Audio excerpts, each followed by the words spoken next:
Rabbi shrah li sadri wa yassir li amri wahlul 'uqdatam min lisani yafqahu qawli. Allahumma iftah 'alaina hikmatak wa anshur 'alaina min khazaini rahmatika ya arhamar rahimin. Wa la hawla wa la quwwata illa billahil 'aliyyil 'azim. InsyaAllah kita teruskan kelas kita pada pagi ini dan sambungan ayat 12 surah Ali Imran. Ayat 12 surah Ali Imran. Allah Subhanahu surah Al-An'am ayat berapa tadi? 12 Cuba baca Haji Halim. Nama tak dengar suara Haji Halim. Ayat 12 surah Al-An'am. Tafadhal. Call block.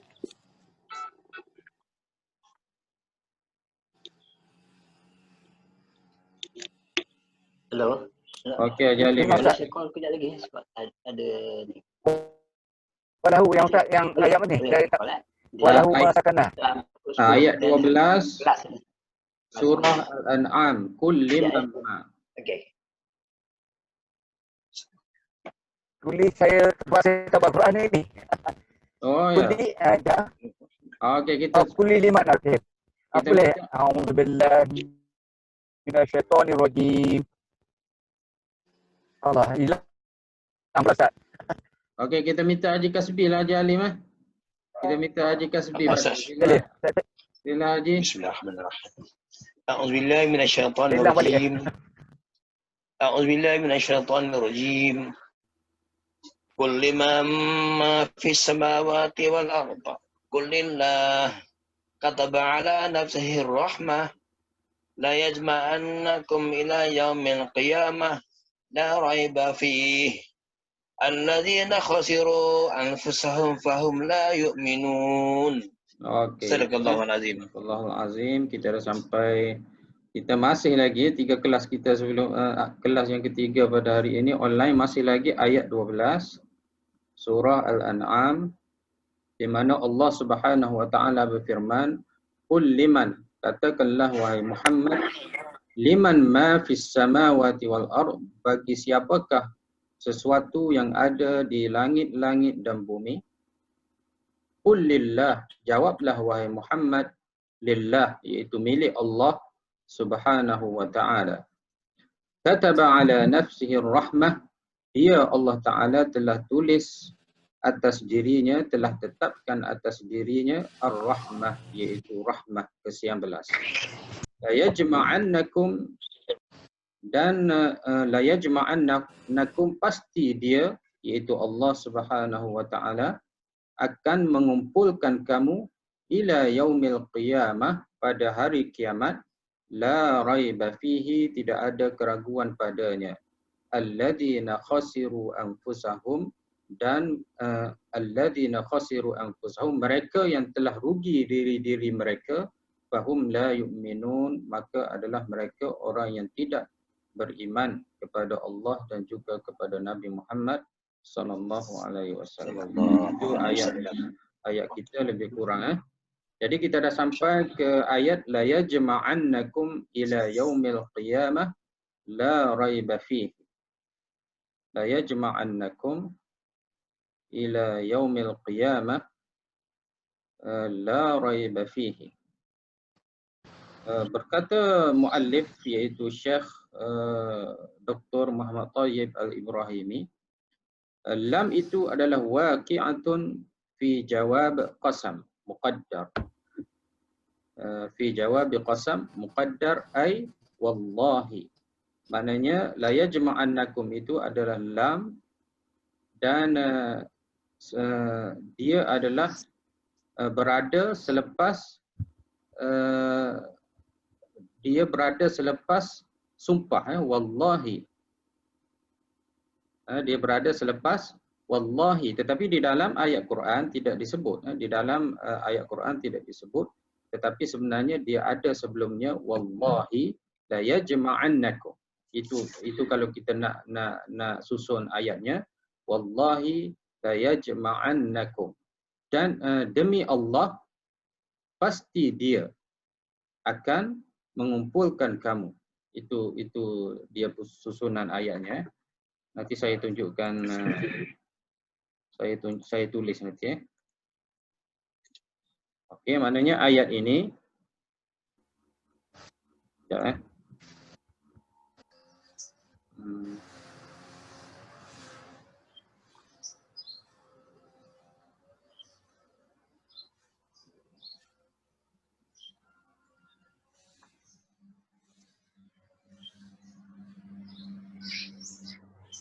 Maknanya ayat ini ada sumpah di depannya. Wallahi la, lam ini adalah asalnya lam taukid, tetapi dia berada selepas sumpah. Wallahi la yajma'annakum. Wallahi la yajma'annakum ila yaumil qiyamah. Tetapi wallahi, sumpah ini tidak disebut di dalam Al-Quranul Karim. Tetapi la yajma'annakum ini menunjukkan bahawasanya sebelum la yajma'annakum ini ada waw sumpah dan ada sumpah iaitu wallahi. Demi Allah, la yajma'annakum, ia pasti akan mengumpulkan kamu. Kamu ini adalah dhamir, antum asalnya bertukar kepada dhamir muttasil kum. Yajma'u asalnya, tetapi bila bersambung dengan nun, nun ini nun taukid. Maknanya nun ini adalah nun menunjukkan pasti. Nun ini. Wallahi ini juga menunjukkan taukid. Dan lam ini pun menunjukkan taukid. Jadi ada taukid, ada 3 taukid kat sini. Nun, wallahi dan lam. Jadi Allah Subhanahu Wa Taala mahu menyatakan bahawasanya hari kiamat itu adalah bukan sesuatu yang mustahil. Bahkan pasti pada hari kiamat itu mereka semua akan dikumpul, mereka-mereka yang ditangguh azab mereka, mereka-mereka yang tidak diadili di dunia ini, pada hari kiamat nanti mereka akan dikumpul. La yajma'annakum ila yaumil qiyamah. Kemudian Allah Ta'ala sebut la raiba fihi. Tidak ada keraguan padanya. Tidak ada keraguan padanya. Jadi wallahi la yajma'annakum ila yaumil qiyamah. Lam itu, lam adalah waqi'ah fi jawab qasam muqaddar. Maksudnya lam itu terletak selepas huruf sumpah, terletak selepas sumpah wallahi, dan ia ada pada jawab qasam. Maknanya jawab qasamnya ialah yajma'u ataupun yajma'annakum, itu adalah jawab qasam. Di dalam bahasa Arab dia ada sumpah dan dia ada jawab sumpah. Maknanya bila Allah Ta'ala bersumpah wallahi, apa jawabnya ataupun apa isi sumpahnya, dia bersumpah dengan apa, itu kita panggil jawab qasam. Contohnya kalau manusia dia bersumpah wallahi, dia berhenti. Maknanya sumpah itu tidak lengkap, mesti ada apa yang dia nak sumpah, apa yang dia nak bersumpah, dia nak bersumpah dengan apa. Jadi dia kena lengkapkan ayatnya. Contohnya wallahi saya tidak akan pergi. Maknanya saya tidak akan pergi itu adalah jawab qasam. Jadi bila Allah Ta'ala sebut wallahi, apa jawab qasamnya? Jawab qasamnya ialah la yajma'annakum ila yaumil qiyamah. Dia pasti akan kumpul kamu semua pada hari kiamat. Maknanya mereka yang terlepas di dunia, mereka yang tidak diadili atas dunia, mereka yang tidak dibalas dengan balasan yang sepatutnya atas dunia. Jadi jangan bimbang. Pasti Allah Ta'ala akan kumpulkan kamu semua pada hari kiamat, di mana pada hari kiamat itu akan dihisap, akan dikira, akan diberi balasan, akan diberi keadilan oleh Allah Subhanahu Wa Ta'ala. Maknanya jangan fikir Allah Ta'ala lalai setiap apa yang dilakukan oleh golongan kafir ataupun mereka yang melakukan maksiat kepada Allah Subhanahu Wa Ta'ala, ataupun mereka yang lalai ataupun mereka yang memperlekehkan ibadat-ibadat syariat Allah Subhanahu Wa Taala. Jangan fikir Allah Taala lalai ataupun melepaskan mereka, tetapi mereka semua itu pasti akan dikumpulkan pada hari kiamat nanti. Apa bukti menunjukkan pasti? Iaitu dengan sumpah. Dengan tiga taukid itu. Pertama wallahi, yang kedua lam, yang ketiga nun taukid. Maknanya bila berkumpul tiga ini, maknanya ini tidak boleh diingkari. Maknanya pasti akan berlaku, pasti akan dikumpul oleh Allah Subhanahu Wa Taala. Okey. Wallahi yajma'a mudhari' maftuh. Mudhari' maftuh maksudnya fi'il mudhari' dan barisnya atas. Baris mana? Huruf mana baris atas? Iaitu ain tu. Yajma'a. Baris atas. Asalnya yajma'u, fi'il mudhari'. Kalau tidak ada apa-apa sebab, barisnya mesti hadapan. Jelas Contohnya zahaba yadhhabu, qala yaqulu, jama'a yajma'u, kharaja yakhruju. Jadi yakhruju, yadhhabu, jubu, yajma'u, yaqulu, lu, yakhruju, juz. Jadi semua itu huruf akhirnya adalah baris hadapan. Tetapi di sini Allah Ta'ala baca dengan Allah Ta'ala buat ataupun Allah Ta'ala sebut dengan yajma'a, dengan baris atas. Kenapa? Kerana bertemu dengan nun taukid. Yajma'anna. Kalau buang nun taukid, maka dia kembali yajma'u. Kalau buang nun taukid, dia kembali baris hadapan. Yajma'u. Tidak ada apa-apa sebab, maka fi'il mudhari' itu dia kekal dengan baris hadapan. Ataupun dengan tanda ganti baris hadapan seperti alif ataupun waw ataupun nun. Jadi mudhari' maftuh apa maksudnya? Iaitu fi'il mudhari' dan mabniyun 'alal fathi. Dia mabni dengan baris atas kerana bersambung dengan nun yang menunjukkan taukid, iaitu tegas. La yajma'annakum. Kum itu adalah maf'ulun bih, iaitu objek. Allah Ta'ala nak kumpul apa? Allah Ta'ala akan kumpul pada hari kiamat nanti, iaitu kamu, iaitu manusia keseluruhannya. Allah Ta'ala akan bangkitkan dan akan kumpulkan, akan hisab, akan diberi balasan dan selainnya. Jadi maf'ulun bih, kum itu adalah maf'ulun bih. Yajma'annakum. Kum itu adalah apa yang dikumpul oleh Allah Subhanahu Wa Ta'ala, iaitu maf'ulun bih. Maf'ulun bih adalah maksudnya sesuatu yang dilakukan, sesuatu yang dibuat ataupun kena buat ataupun objek.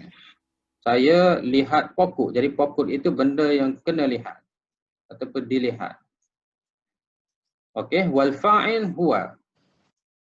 Wal fa'il huwa, iaitu yajma'u ini fi'il mudhari'.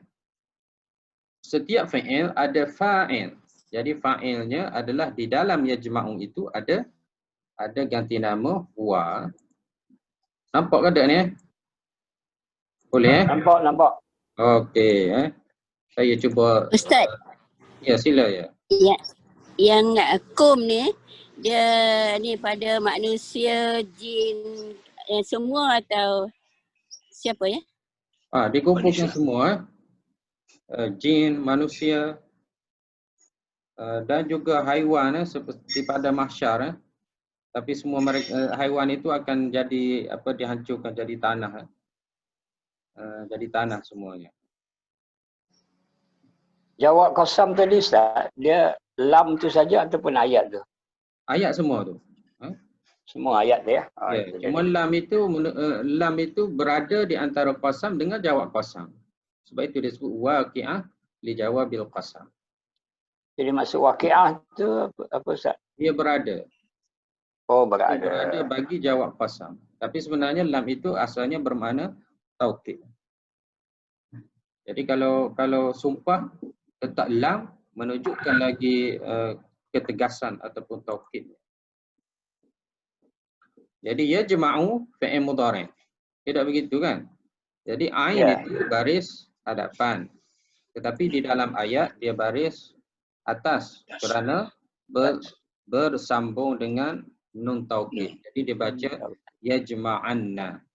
Di dalam fi'il ini Di dalam fi'il yajma'a ataupun yajma'u ini dia ada dhamir.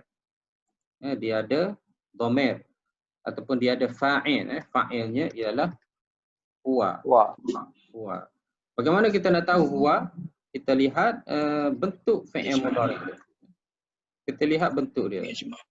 Jadi kalau ya maknanya huwa. Kalau alif ana. Kalau nahnu, Ana. kalau na Nun.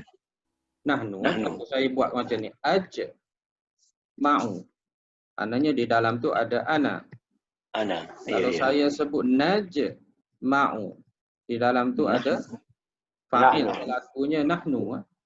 Kalau saya sebut ma'una, ditambah ya dan ditambah waw nun, maknanya di dalam tu ada fa'il, pelakunya adalah hum. Jadi bagaimana kita nak tahu fa'il, pelaku, Kan ni. ataupun di dalam ayat ini siapa yang mengumpul?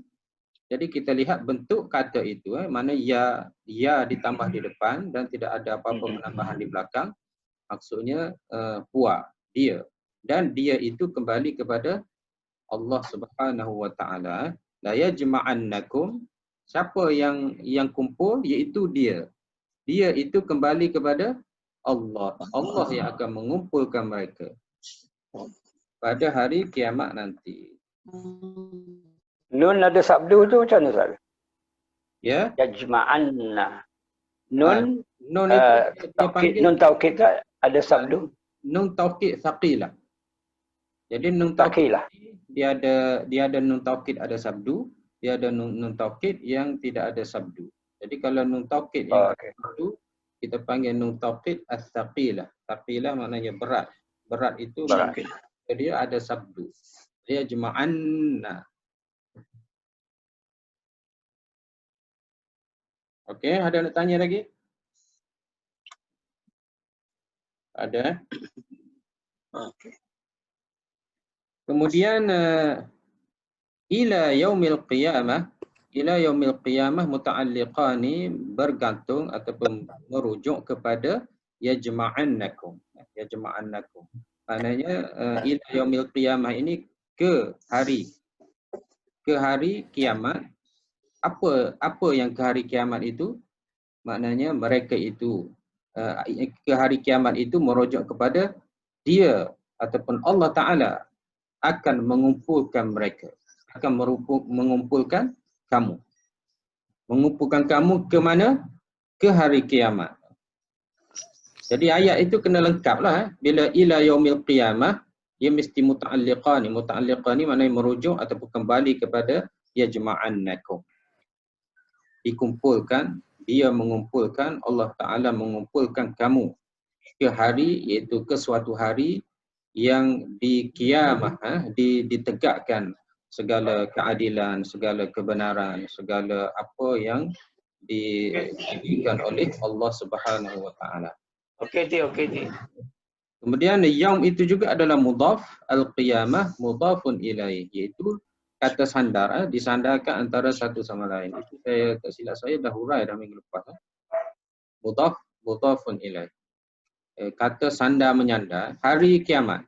Maknanya kalau kita sebut hari maknanya secara umum, tapi bila disandarkan kepada kiamat, bermakna hari akhirat ataupun hari pembalasan ataupun hari ditegakkan keadilan, hari kiamat. Jadi mudhafun ilaih. Dan mudhafun ilaih hukumnya dia kena baris bawah. Sebab itu dibaca ila yaumil qiyamati. Dan ila huruf jar selepas ila juga mesti baris di bawah. Sebab itu dibaca ila yaumi. Jadi ila yaumi al-qiyamati. Jadi kalau orang tanya kenapa yaumi itu baris bawah, kita kata kerana ila huruf jar. Kenapa qiyamati ini baris bawah? Kerana qiyamati ini adalah mudhafun ilaih, juga baris bawah. Kemudian la raiba fi, la tidak. Raiba la nafiyah lil jins. La nafiyah lil jins, maksudnya la ini dia menafikan semua jenis makna perkataan yang berada selepasnya.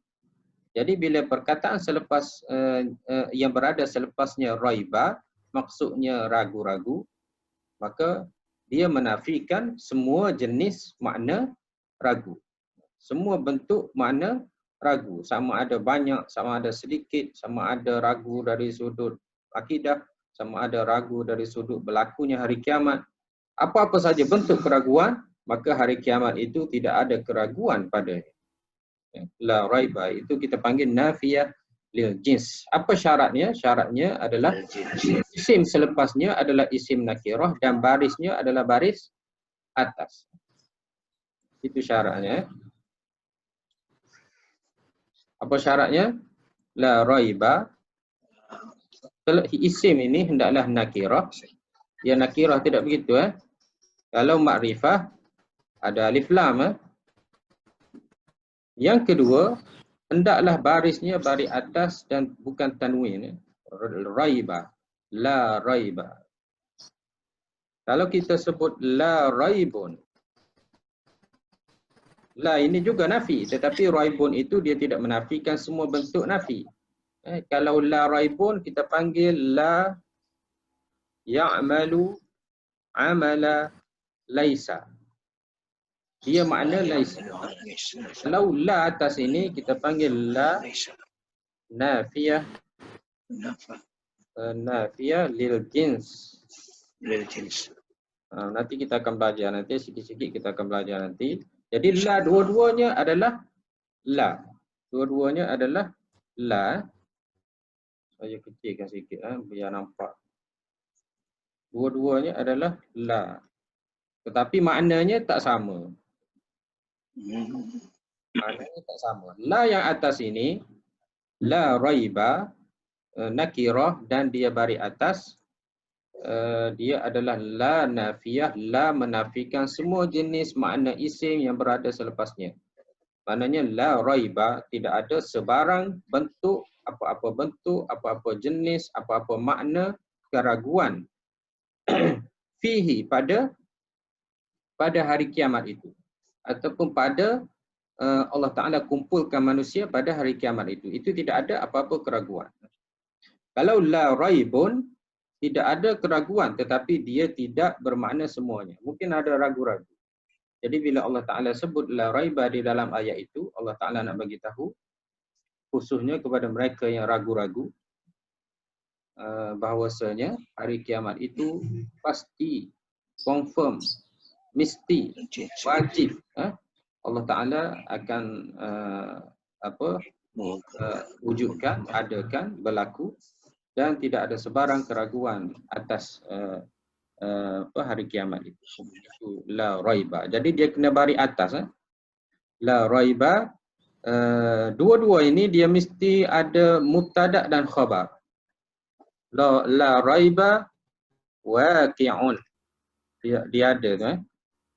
Cuma Allah Ta'ala tak sebutlah. Ada dipanggil khabar. Khabar kepada la. Yang kat sini pun ada juga. La raiba. Cuma kat sini waqi'an. Okey. Ini kena ingat balik. Kana wa akhawatuha. Kana wa akhawatuha. Sebab ya'malu amala laisa ini min akhawat kana wa akhawatuha. Jadi kalau la raibun kena waqi'an. La raiba waqi'un fihi. La raiba waqi'un fihi. La nafiyah dia beramal dengan ya'malu amala inna. Itu beza dia. Laisa dengan inna. Inna dia menasabkan mubtada ataupun isim inna dan dia merafukkan khabar. Waqi' contohnya. Okey. Boleh jauh lagi mungkin yang belum jumpa lagi inna dengan Okey. dia tak nampak lagi. Jadi kita tambah waqi'un saya. La raiba waqi'un itu Dia mesti ada. Tapi dalam Quran Allah Ta'ala tak sebut. Sebabnya dah tahu dah. Jadi dalam Al-Quran ini dia panggil fannul hadaf. Iaitu ilmu buang. Kadang-kadang orang Arab ni dia tidak ulang balik apa yang dia sebut. Ataupun dia buang. Kemungkinan di sana orang sudah tahu. Jadi tidak disebut. Begitu juga Al-Quranul Karim ada mubtada, ada khabar, ada jawab. Kadang-kadang Allah Ta'ala maf'ulun bih, banyak sangat Allah Ta'ala tidak sebut. Contoh, la yu'minun alladhina khasiru anfusahum fahum la yu'minu. Dalam ayat yang sama, dalam ayat ini Allah Ta'ala tak sebut maf'ulun bih. Kan? Biasa kita jumpa ayat puasa, la'allakum tattaqun. Tattaqun itu fi'il dan fa'il. Mana maf'ulun bih? Tidak ada. Jadi kadang-kadang di dalam Al-Quranul Karim Allah Ta'ala tidak sebut maf'ulun bih, tidak sebut khabar raiba, tidak sebut banyak ayat-ayat kerana sesuatu itu sudah pun dimaklumi. Yang kedua kerana untuk ringkaskan. Ringkaskan. Orang Melayu pun sama juga. Kalau saya tanya Haji Halim, nak pergi ke kedai ke? Haji Halim kata, nak ataupun ya. Dia tak sebut dah. Ya, saya nak pergi ke kedai. Dia tak sebut dah. Kerana orang dah tahu dah. Sebab yang tanya tu nak pergi ke kedai ke? Jadi kalau kita jawab ya, maknanya iyalah saya akan pergi ke kedai. Jadi dalam Quran pun begitu juga. Banyak soalan-soalan tidak dijawab ataupun soalan-soalan itu tidak disebut apa yang Allah Ta'ala ataupun jawapannya. Selain daripada soalan itu ada makna lain, ada makna ingkari, taubihi dan selain. Okey, la raiba, apa la ini? La nafiyah lil jins, iaitu la menafikan semua makna raiba. Jadi bila Allah Ta'ala sebut di dalam Al-Quran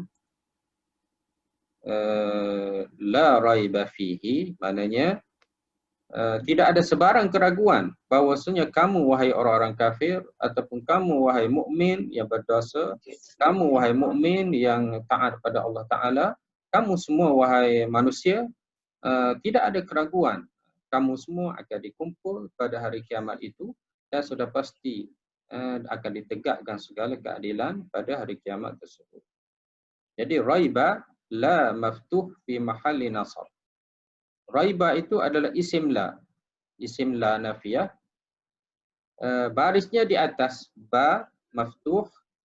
Maknanya maftuh ini baris huruf ba, huruf ba itu dia baris atas. Fi mahalli nasab, iaitu di dalam kedudukannya adalah nasab, maknanya mansub. Kerana la nafiyah ya'malu amala inna. Inna menasabkan isim, merafukkan khabar. Okey, jelas Jelas. Fihi muta'alliqani bimahdhuf khabar la.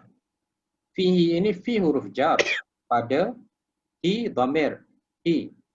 Muta'alliqani bimahdhuf khabar la, maknanya khabar la ini tidak disebut oleh Allah Subhanahu wa taala. Dan sudah tahu. Jadi saya dah tulis tadi iaitu waqi' ataupun jami' ataupun jam'un. La raiba jam'un fihi. Tidak ada keraguan dikumpul padanya, iaitu pada hari kiamat itu. Fihi iaitu fi yaumil qiyamah. Iaitu pada hari kiamat itu tidak ada sebarang keraguan dikumpulnya manusia. Alladhi isim mausul maftuh fi mahalli rafa' mubtada. Maknanya alladhi ini mubtada. Cuma dia sebut mausul. Mausulnya maknanya isim mausul. Isim mausul maksudnya yang. Alladhi, allati, alladhina. Kenapa alladhina? Kerana di dalam tu ada ramai. Hum, mereka. Mereka yang. Kalau seorang, alladhi. Kalau seorang perempuan, allati. Kalau dua orang, allatani. Dua orang lelaki, alladhani. Ingat balik pelajar-pelajar perbualan bahasa Arab tahap berapa? Tahap 1 dah belajar dari isim mausul. Alladhi, allati, alladhina, allai. Jadi bila Allah Ta'ala sebut alladhina, maknanya di dalam alladhi itu ada ramai. Maknanya mereka. Yang maftuh, nun itu baris atas. Alladhina. Sebabnya alladhina ini isim mausul mabni. Dia tidak berubah.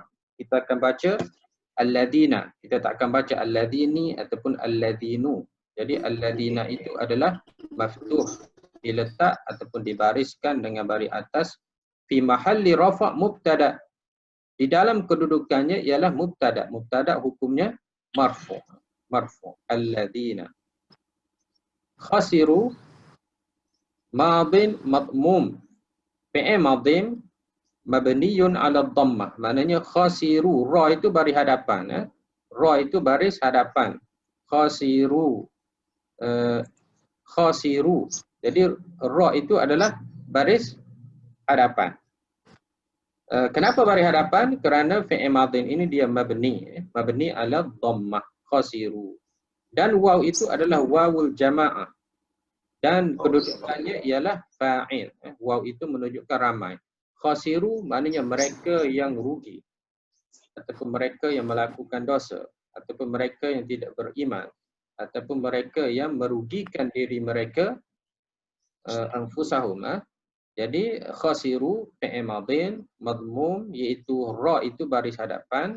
Wal wawu dan waw. Waw pada selepas ra ini. Waw ini, waw yang saya tunjuk ini, dia adalah fa'il. Dia adalah pelaku. Dan nama waw ini adalah wawul jamaah. Maknanya waw menunjukkan ramai. Khasiru.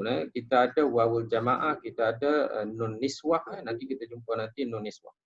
Jadi wawul jamaah. Waw ini adalah fa'il. Jadi kalau orang tanya, siapa pelaku, ataupun siapa yang melakukan kerugian, ataupun siapa yang rugi, maknanya diri mereka. Maknanya diri mereka yang merugikan anfusahum. Anfusahum ini maf'ul.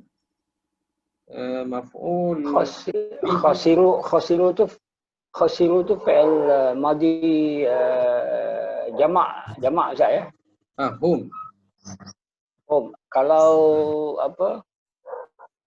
Mufrad Khasira.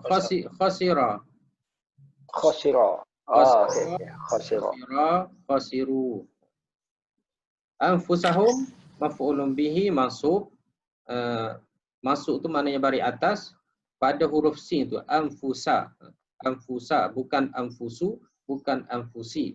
Jadi kenapa bukan anfusi, bukan anfusu, tetapi kita baca anfusa kerana dia adalah objek ataupun benda yang kena laku, kena buat. Anfusa. Diri. Hum mudhafun ilaih. Hum itu adalah dhamir muttasil fi mahalli jar mudhafun ilaih.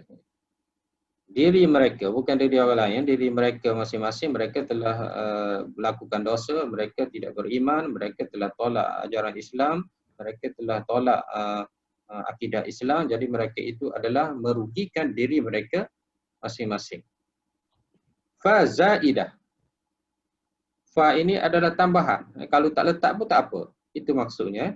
Tetapi fa ini zaidah litaukid, bagi menguatkan, iaitu mereka-mereka yang rugikan diri mereka itu, fahum, maka mereka hum dhamir munfasil sakin. Sakin maknanya mim itu kita letak baris mati. Hum, mim itu kita letak baris mati maknanya sakin. Dhamir munfasil sakin fi mahalli rafa' mubtada. La nafiyah. Ini la nafiyah, nafiyah biasa saja, nafiyah fi'il mudhari'. Yu'minuna adalah seperti yalbasuna, iaitu yalbisuna, iaitu fi'il mudhari' marfu' bi thubutin nun, yalbisuna. Maka mereka la yu'minun, tidak beriman. Maknanya mereka itu tidak beriman, mereka itulah orang-orang yang rugi pada hari kiamat nanti, rugi diri mereka pada hari yang dikumpulkan diri mereka oleh Allah Subhanahu Wa Taala, iaitu hari kiamat. Habis ayat 12. Ustaz, ada dua mubtada tu, allazi dengan hum tu, tapi khabar dia mana Ustaz? Mananya? Allazi khasiru. Allazi itu mubtada. Khabarnya jumlah khasiru anfus.